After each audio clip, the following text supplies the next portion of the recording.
What is a Maqasidic Tafseer in a nutshell, brothers and sisters in Islam? I developed reading through the work of Ibn Ashur and Suyuti and scholars from the past, but I developed 5 steps for you to apply in order to understand the chapter quickly. First of all, you identify a higher aim, maqsid. Maqsid is objective of the chapter. They tell you, the fact that Allah subhanahu wa ta'ala divided the Quran into surah, that means every chapter must have a message, one unified message. But again, this is something of ijtihad, is not something which in the Quran or in the Sunnah. Obviously, certain chapters have, valid evidence to state that there is their objective.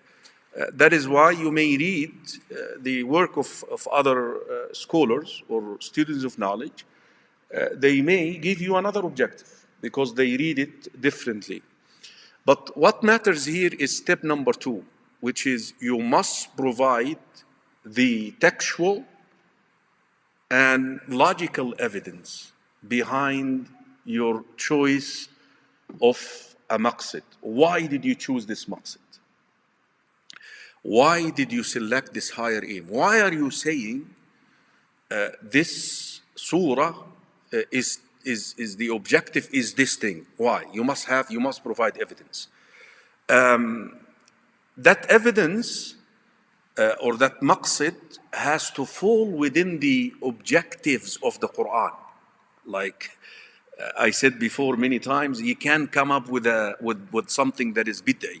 You can't say the objective of the surah is to spread democracy, for example. You can't do that. So it has to be within what?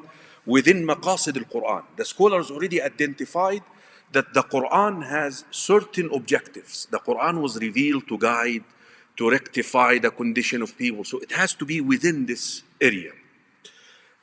Normally, the best way to extract or deduce an aim is to know when the surah was revealed.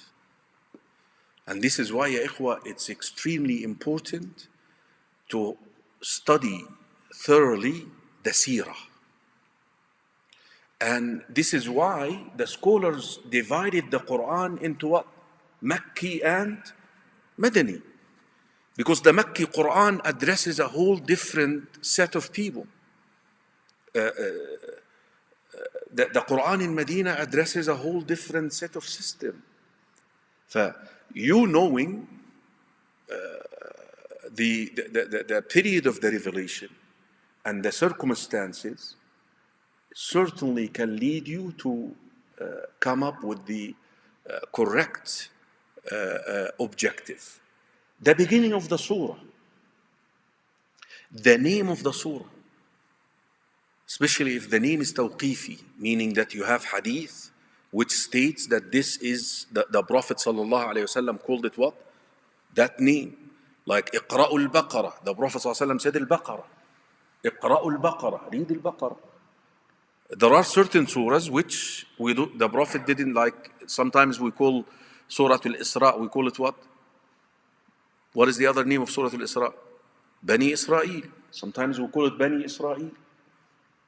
Because the shahid is the name of the surah. The beginning and the ending of the surah. The beginning and the ending of the surah. So this is what? Step number 1 is to identify an objective or a higher aim. The Arabic word is maqsid. Maqsid is goal. Step number 2, you provide an evidence. Why? We're going to apply this to Surah Al-Furqan. Step number 3, you have now to explain what do you mean by this aim, the main theme. What is this? What are you trying to say? And then step number 4, which is the concept of the higher aim. You have to explain. Like if you choose taqwa to be a higher aim of a chapter, you have to explain what taqwa is. What do you mean by taqwa? You're going to find out tonight that we choose a certain objective or higher aim for a Furqan. I have to explain to you what do you mean by that. So this is number 4. Number 3, right? So number 1 is what? You identify what? The higher aim. You provide the evidence, whether it is logical or textual. 3, you explain the concept of that higher aim. What is it? What do you want to say? And why the surah focuses on it? Why is it so important that a whole chapter is trying to do this, is getting you to do this? Here is number 4, which is really where you need the other types of tafsir, which is the pieces in the surah, the means, al-wasa'il, to attain this higher aim. So you have to break the surah down into portions, into small portions, and you have to assemble them in order to achieve this higher aim. It's like a tree.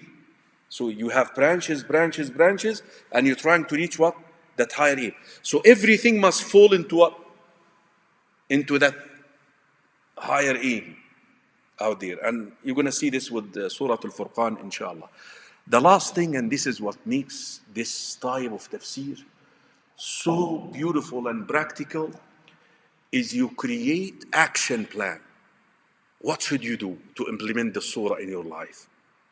Because, ya ikhwa, this style of tafsir, what is good about it, it takes you one step further to reflect upon the Quran, to ponder upon the Quran. Not just to take the meanings, but to ponder upon the Quran, tadabbur. And normally when you ponder upon the Quran, this is, by the way, the purpose or the intention. كتاب أنزلناه إليك مبارك. Why? ليتدبروا أفلا يتدبرون القرآن. اللي هو الإيه? That you know the purpose, the objective behind